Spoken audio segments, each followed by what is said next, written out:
After learning this module, you shall be able to A. to understand the composition of major pollutants in the air, B. to study broadly the impact of air pollution, C. to understand the causes of air pollution in India, D. to study the corrective action taken up in India to curb air pollution, E. to propose policy suggestions in this regard.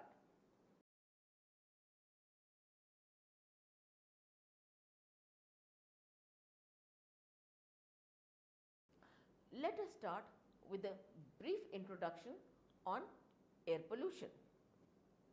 Air pollution is the presence of harmful substances in the atmosphere emitted by various sources like industries and motor vehicles, etc., that causes damage to life and property. The substances may be visible or invisible particles or gases that are not part of the natural composition of air. Air contains natural gases, water droplets, particles and chemicals added by humans. These substances react with each other to form different compounds that may pollute air. Tiny water droplets and fine particles of smoke, dust and salts contribute to haze, fog and smog. Although there have been changes in cycling patterns over geological time, changes are usually slow and natural ecosystems keep the system in balance. The air pollution problem becomes serious only when human activities introduce large quantities of additional compounds into the atmosphere, which disrupts the normal biochemical cycle. There are three broad sources of air pollution from human activities: stationary or point, mobile and indoor. In developing countries, especially in the rural areas, indoor air pollution from using open fires for cooking and heating may be a serious problem. Industries, power plants, etc.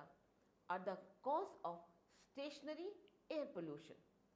But in urban areas, both developing and developed countries, it is predominantly mobile or vehicle pollution that contributes to air quality problem. Next, we will discuss the impacts of air pollution. There are various impacts of air pollution like health impact in humans, environmental impacts on plants and animals, diversity, endangered species, death, impaired visibility like haze, impact on property and many more. Ambient air contains most of the pollutants that affect humans and their environment. Impaired visibility. Visibility impairment occurs as a result of the scattering and absorption of light by particles and gases in the atmosphere. In common terms, it is described as haze, which obscures the clarity, color, texture and form of what we see. Few particles such as sulfates scatter more light, particularly during human conditions. Most of this haze is not natural, as it is air pollution carried over many hundreds of miles by the wind from their point of origin. Particulate matter as an air pollutant. Health problems. Besides reducing the ability to enjoy clear vision, some of the pollutants which form haze have also been linked to serious health problems and environmental damage like increased respiratory illness, decreased lung function, and premature death. Particles such as nitrates and sulfates contribute to acid rain formation, which makes lakes, rivers and streams unsuitable for many fish and erodes buildings, historical monuments and paints on cars. Climatic problems. Acid rain. The process of acid deposition begins with the emission of sulfur dioxide, that is SO2, and oxides of nitrogen, that is NOx. These pollutants interact with sunlight and water vapor in the upper atmosphere to form acidic compounds, that is sulfuric acid, nitric acid, sulfates and nitrates. These compounds fall to earth in form of wet acid deposition as acid rain or snow. During dry periods, the gases might combine with dust or other airborne particles and fall as dry acid precipitation. Acid rain may fall out hundreds of miles away from the area where SO2 or NOx were emitted into the air. Acid rain may adversely affect crops, vegetation, animals, buildings, monuments, drinking water, etc. The extent of damage caused by acid deposition depends on the total acidity deposited in a particular area and the acid sensitivity of the area. An area with acid neutralizing compounds in soil could possibly withstand years of acid deposition without problems. However, in areas where soil is extremely thin or has little acid buffering capacity, those areas become highly acidic and are unable to support animal or plant life. Human health is also affected by acid rain as it increases toxicity of drinking water. Lung disease caused by breathing acid-laden air is another threat posed by acid rain. Ozone. Ozone is a major component in smog. Ozone is an odorless, colorless gas composed of 3 atoms of oxygen. Ozone occurs both in the Earth's upper atmosphere and at ground level.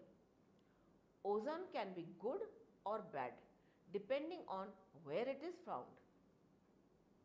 In the Earth's lower atmosphere near ground level, ozone is formed when oxides of nitrogen, that is NOx, and other pollutants emitted by cars, power plants, industrial boilers, refineries, chemical plants and other sources react chemically in the presence of sunlight.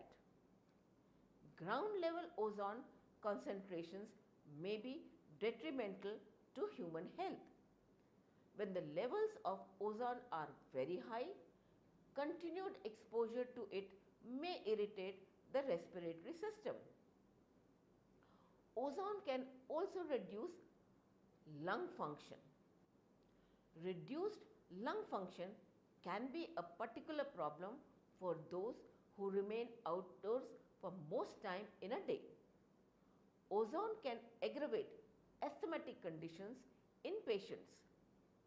High levels of ozone adversely affect human body's immune system, thereby causing long-term health effects and lower quality of life. Ozone can deteriorate environment, damage vegetation and cause smog. Global warming. Buildup of greenhouse gases, primarily carbon dioxide, methane, and nitrous oxide, resulting from human activities that interfere with the composition of atmosphere, may have been primarily responsible for global warming. These gases trap heat and create the greenhouse effect. Energy from the sun drives the earth's weather and climate, heats the earth's surface, and in turn the earth radiates energy back into the space.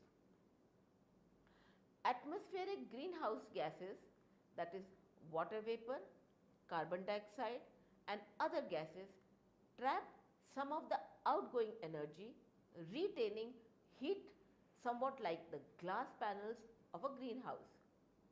Without this natural greenhouse effect, temperatures would be much lower to sustain life on Earth. However, problems may arise when the atmospheric concentration of greenhouse gases increase as it enhances the heat trapping capability of the Earth's atmosphere. These gases tend to make the atmosphere opaque to outgoing infrared radiation. This tips the balance towards a warmer Earth. Scientists generally believe that the combustion of fossil fuels and other human activities are the primary reason for the increased concentration of carbon dioxide. The Intergovernmental Panel on Climatic Change, that is IPCC 2000, estimated that the global average temperature has already risen by 3/4 degree Celsius over the period and will most likely rise by an additional 1 degree to 3 degrees Celsius by the end of this century. Rising temperature can lead to various changes like sea level rise, increased insect-borne diseases, changes in agriculture productivity, more frequent heat waves, etc.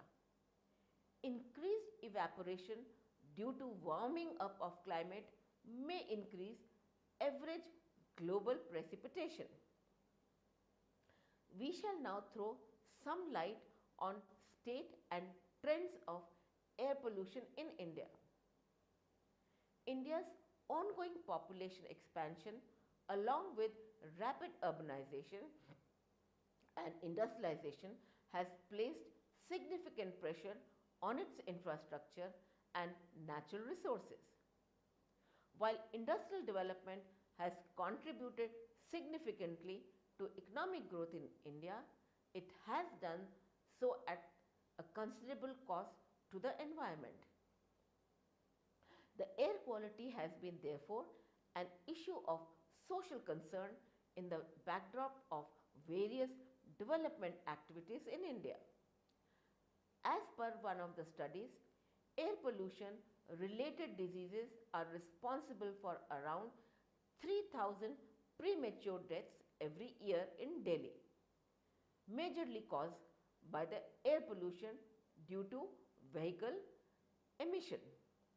Urban air pollution from road transport is a growing concern for many cities across the world. Many governments face difficulty catering to environmental concerns along with meeting the goals of economic growth. Poor air quality in turn is held responsible for adverse effects on public health. The more severe human and economic impacts of air pollution are, the increased incidence of illness and premature death that result from human exposure to elevated levels of harmful pollutants.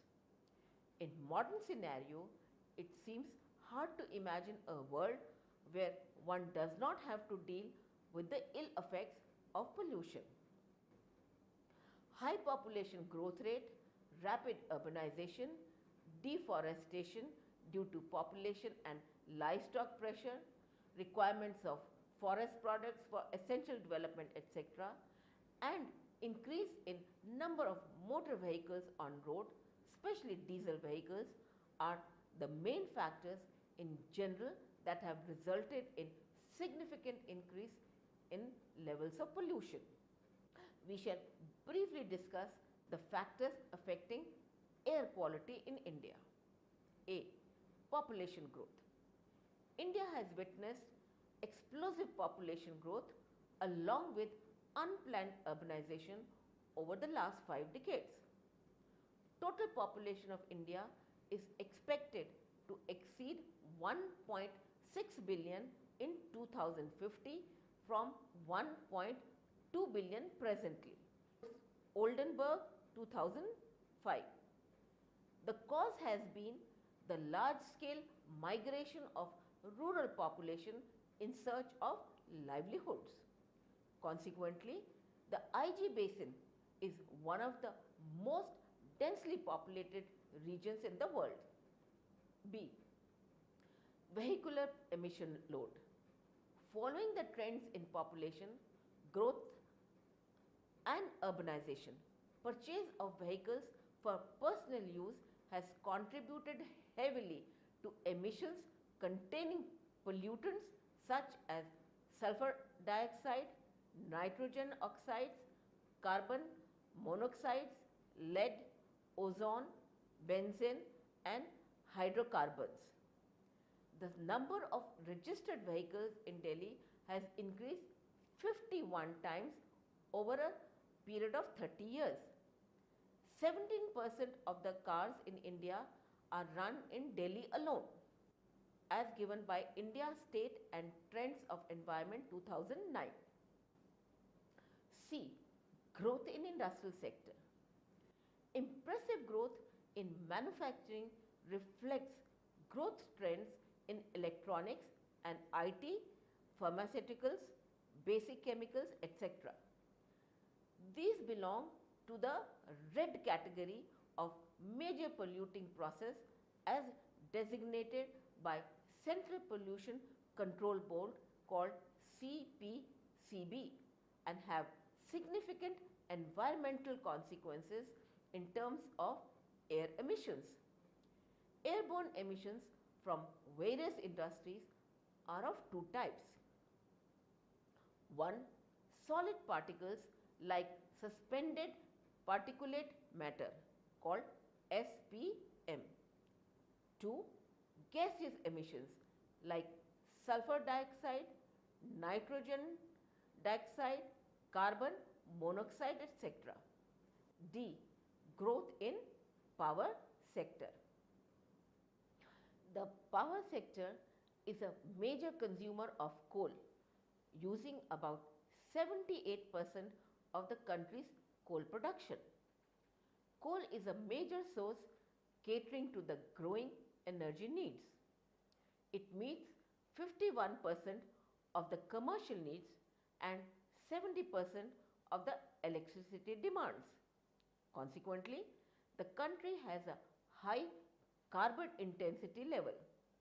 In 2006-07, India encountered 495.54 million tons a year of total absolute emissions of carbon dioxide from the power sector. E. Agricultural waste burning. Agriculture burning in the open is the open burning of waste materials produced from growing and harvesting crops. It helps farmers remove crop residues left in the field after harvesting grains such as wheat, rice or corn. But the smoke generated from burning causes air pollution as it contains various particulate matter and ozone forming compounds which can cause severe respiratory diseases. F. Indoor air pollution. Household sector is the second largest consumer of energy in India. According to National Family Health Survey, 71% of India's households use solid fuels for cooking. It causes air pollution since burning of traditional fuels make large quantity of CO2 in the atmosphere when combustion is complete. But when combustion is incomplete followed by oxidation, then carbon monoxide, that is CO, is produced in addition to hydrocarbons. In the past few years, scientific research has indicated that the air inside houses contain more pollutants than the air found in highly industrialized cities. Other studies have also stated that people spend 90% of their time indoors.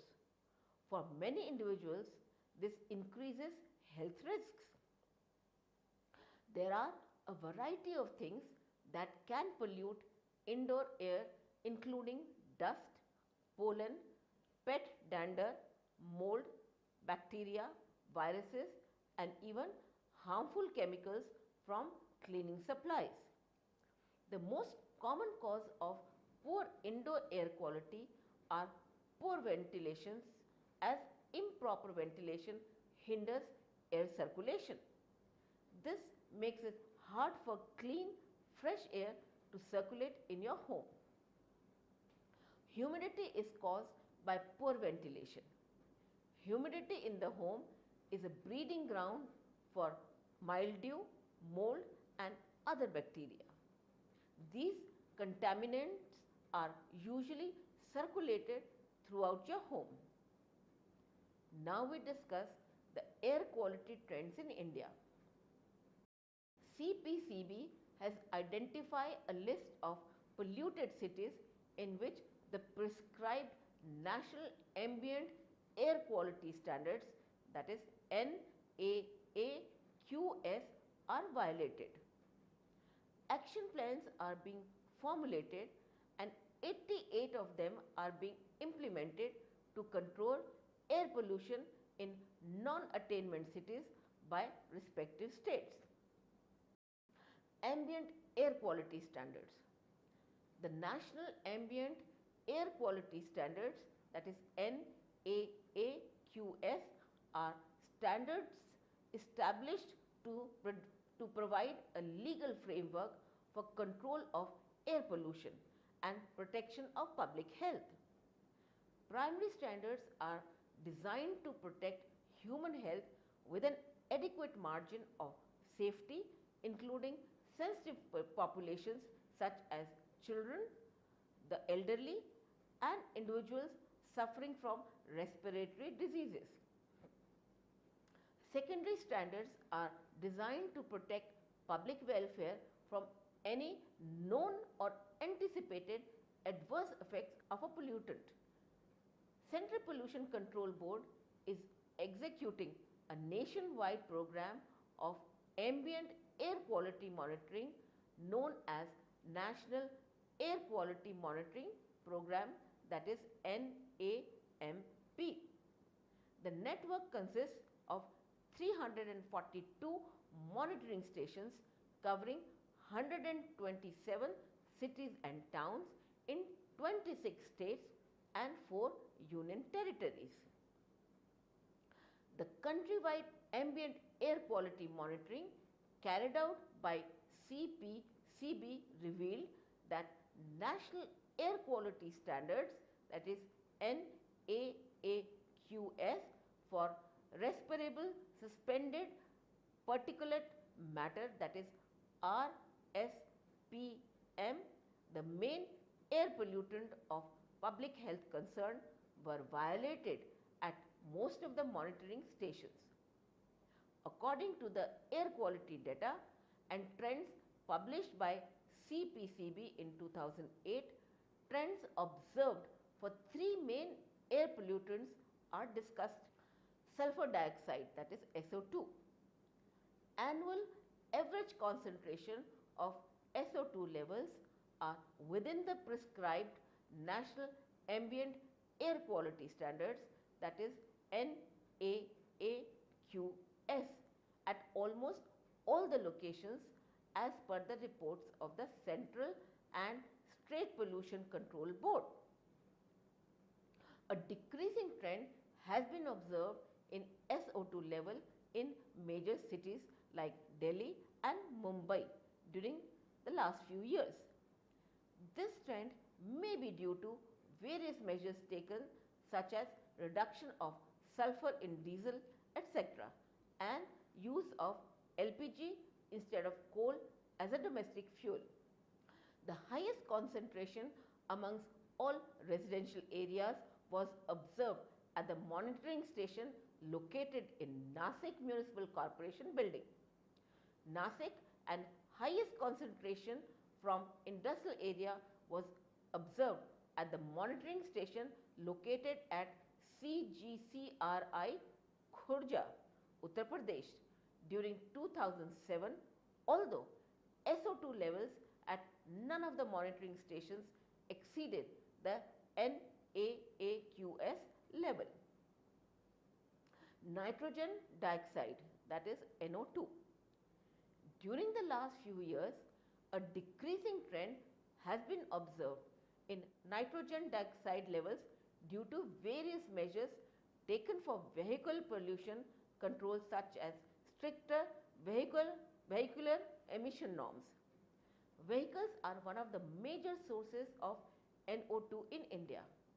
However, Delhi observed an increasing trend in the past few years. During 2007, the NO2 levels at 81% of the monitoring stations in industrial areas and 70% of the residential areas were found to be lower than the NaAQS, suggesting a downward trend in NO2 emissions in India. Out of all the metropolitan cities, Chennai has the lowest level of NO2 emissions. Kolkata had NO2 emissions level above the NaAQS level till 2003. But after 2003, the level of emission declined and came below NaAQ's level. Particulate matter.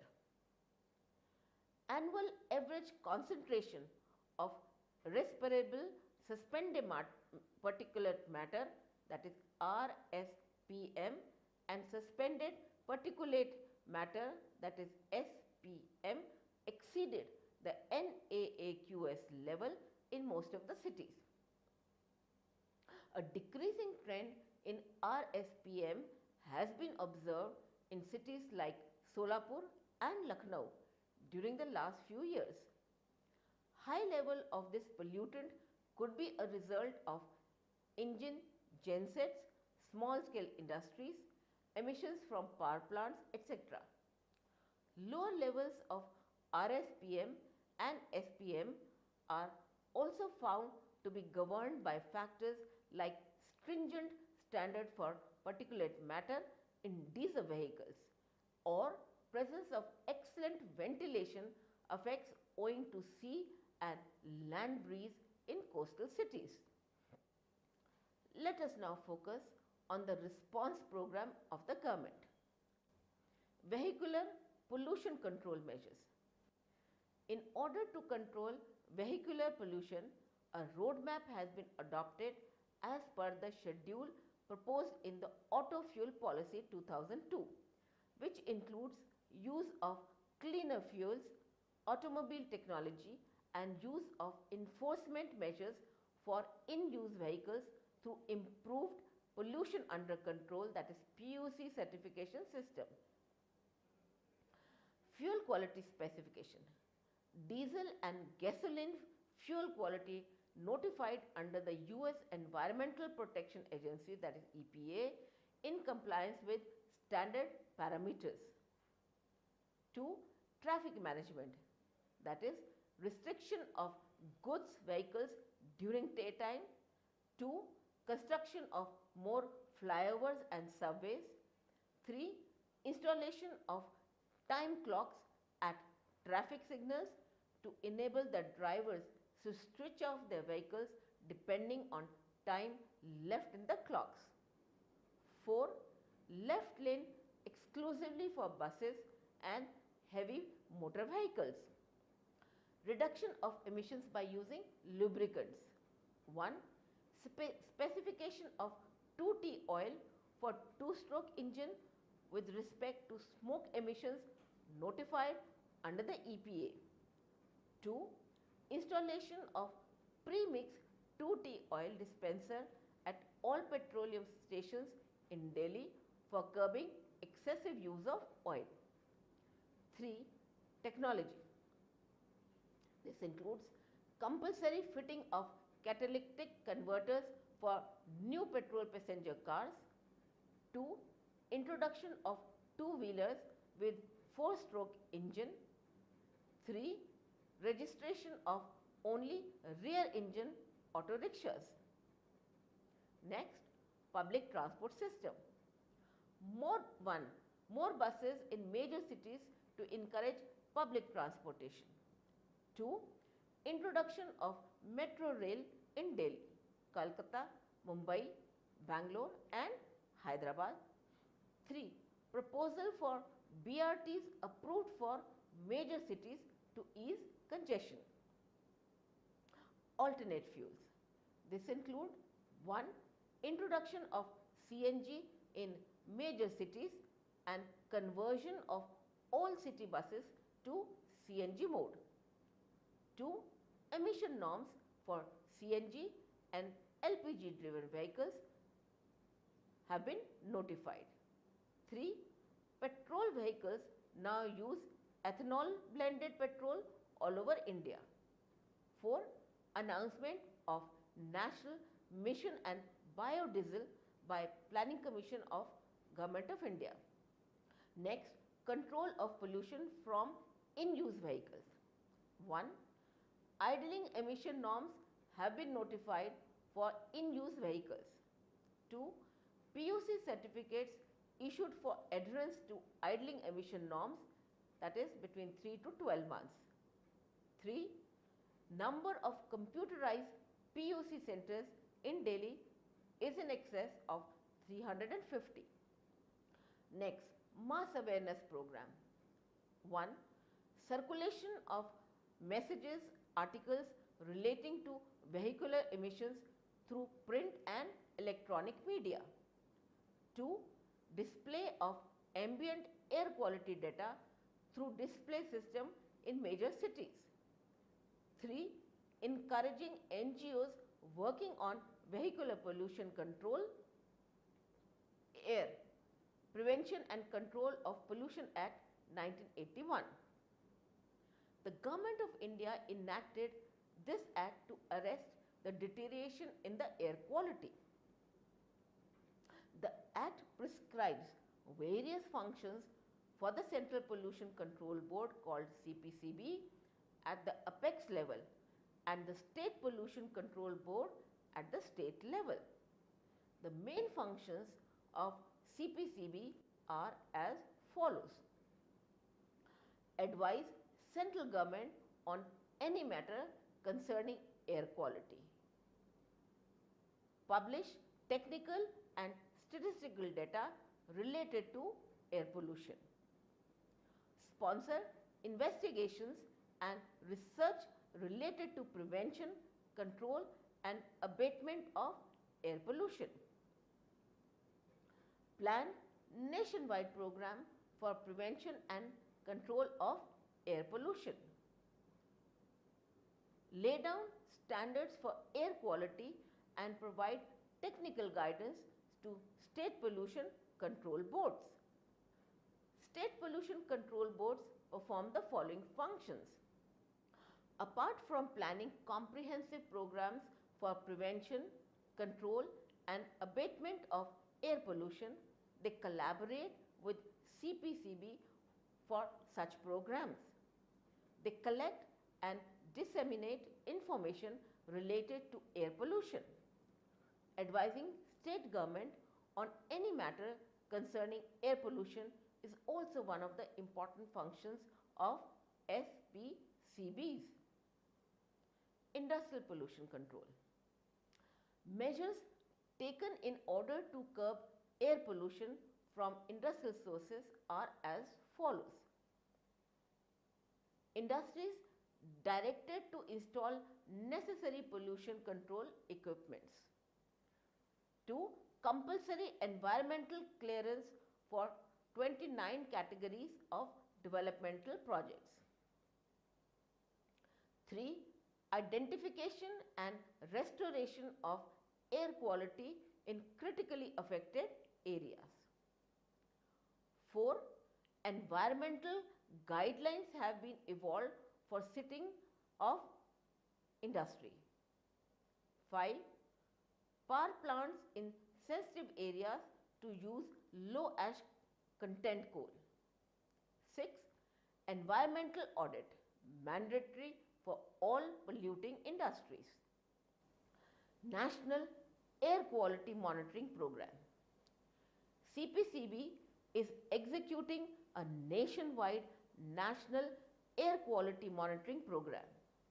The network consists of 342 operating stations covering 127 cities and towns in 26 cities and 4 union territories of the country.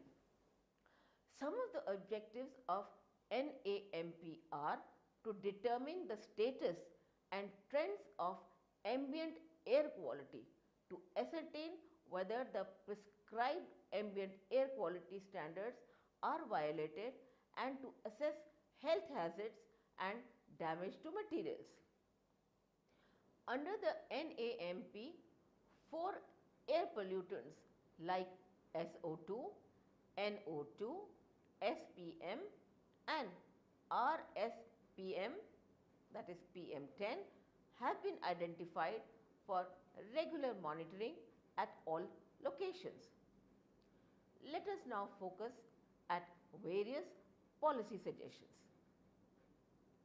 The government has taken a number of measures such as creation and enforcement of legislation, emission standards for industries and vehicles, guidelines for setting industries, environmental audit, environmental impact assessment, that is EIA, study before setting up or expansion of a project, vehicular pollution control measures, pollution prevention technologies, action plan for problematic areas, development of environmental standards and promotion of environmental awareness and the role of all stakeholders in pollution control. However, despite all these measures, air pollution still remains one of the major environmental problems, and the following policy proposals may be helpful in addressing the air pollution related challenges faced by the government. These are: 1. Strengthen the monitoring and enforcement of emission standards. 2. Formulate a national strategy for urban transport to ensure adequate investment into mass transport system. For example, introduction of metro railway service is a right step in the right direction. 3. Mass awareness campaigns should be initiated to educate people about the health impact of air pollution. Moreover, air quality management and air pollution mitigation measures taken up by the government at the state or central level should be widely promoted through educational and information programs. 5. Strengthen efforts for partial substitution of fossil fuels by biofuels through promotion of biofuel plantation. 6. Ensuring that construction projects pass environmental evaluations before they are given permission to go ahead. 7th, promote use of non-conventional sources of energy like solar energy, wind energy, tidal energy through suitable technologies and strengthening regulatory certification of the new technologies. 8. Promote research and development in efficient use of resources such as coal so that there is less wastage and maximum utilization. 9. Putting up a ban on activities like open burning of refuse, instead compose the waste.